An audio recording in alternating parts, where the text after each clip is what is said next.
Hello guys. Good evening. First day off namin ngayon. And time check. Anong oras na ba? Patong ko muna. Mag time check tayo mga sir. Time check is 8:30. At ang date ngayon is May 15. Wednesday. First off namin, first off. Ayun nga. Ay. Ito. Itong buhay namin dito sa accommodation. Nga pala mga idol, mag-chai muna tayo. So yan. Oy! So, may kanya-kanya kaming paraan para mablibang yung sarili namin. Ayan o. Ayan, sina Nixon, may dala sila. May kinuha sila sa kotse nila. Pero mostly guys, mga tao dito, ganitong buhay. Walang survival na lang para hindi ka mabagot, hindi ka mapraning. Kasi nga, isolated nga kami dito. Malayo kami sa bayan. O yan, tulad ni Doc. Ayan, partner ko si Dr. Dastagir. Ilang taon kami mag-partner niyan sa mobile ICU. Ayan o, naalin niya rin sarili niya. Ayan, si. Hi Doc, how are you? How are you? Calling family? Yes. What are you doing? I'm vlogging. Huh? How are you? Fine. Chai? So, You want chai? no, thank you very much. Sure? Yeah. Yes. Vlogging? My partner, Dr. Dastagir. Good man. Thank you very much. He's What one you- of the best vlogger in the Dubai. No. I'm. Yes, he is. Doc, you want 50-50? I get another cup. Thank you, appreciate Sure, huh? Okay, I'm it. Just not. please, thank you. Enjoy Sorry. the coffee. Yes, Doc. Say hi to the family, ha? To the kids.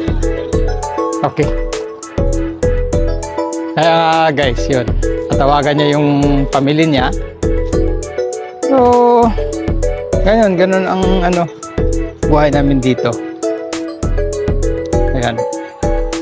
Ito ibang mga kasama nating mga football sila. Ano ko kung makikita mo hindi dyan. Ayan o. Tapos yun sa tambayan, may dalawa doon. Wala din. Palipas oras. Ito tayo kailangan kasi dito sa abroad malakas yung mental mo. Stable yung mental mo. Kasi pag mahina ka rito, ganyan. Lagi ka mag-isa, wala ka nakakausap. Hindi ka magtatagal dito mga sir. Kaya sa mga nagbabalak mag-abroad dyan, tanongin nyo muna sarili nyo, kakayanin nyo ba? Okay? Okay. So, ayun nga. Wala nang tao, pumasok na yung nakatambay dito. Kaya nandito na ako uli sa aming tambayan. Ayan po. Ayan. Maganda pa naman yung weather pag gabi na, pag wala na yung araw. Ano na siya? Maganda pa rin yung ihip ng hangin. Simoy ng hangin ba? Hindi siya yung mainit. Pero pag tumagal yan, tawag dito, magiging humid na yan kahit gabi. Grabe. Tulad ng sa Pilipinas, sabi na mainit. Oo, mainit. Pero ibang init, ibang level yung init dito. Kaya yun, take advantage namin pag maganda yung panahon. Tulad nito, dito kami sa labas. Kasi pag araw, hindi ka makatambay dito. Pag may araw, mainit talaga. Ayun, ito yung gawain natin.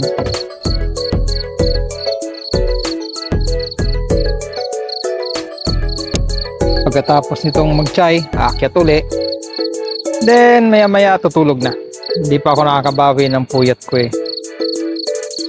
Maaga ako nagising kanina. Kaya, yun. Maaga ako nagising. Maaga ako natulog, mga 6. Natulog ako mga 6 galing duty. And nagising ako, I think, nasa 11 yata. So, yun. Ayan mga sir. At babawi na lang ulit matulog ulit. Matulog ulit maaga. Okay, so tuloy natin yung chai.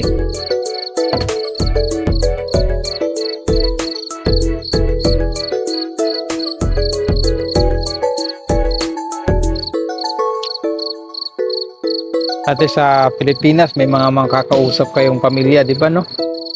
Dito wala. Isa ka rito lagi. Ano na talaga, survival talaga dito. Ewan ko nga ba kung paano ako tumagal sa ganitong pamumuhay. Imagine niyo 1996 nag-umpisa ako. Kaya ano na ngayon? 1996 to 2024 na. Matagal na. Ay nako. May na 20. What to do? Kinakailangan eh. Diba? So, hindi naman ako nagre-reklamo kundi napag-usapan. Pagpintuhan lang. Salamat pa rin tayo, may trabaho tayong maganda yun naman yung sahod natin. Diba, tulad sa Pinas, hirap ka na nga sa trabaho, malit pa sa sahod, grabe pa. Masyadong okay na dito. Time will come, uuwi din naman kami. Kung sa Pinas lang naman kami kung tatambay lang din naman, dito na lang kami, di ba no? Masahod pa. Kasi naman tumambay ka na wala sahod, dito na lang.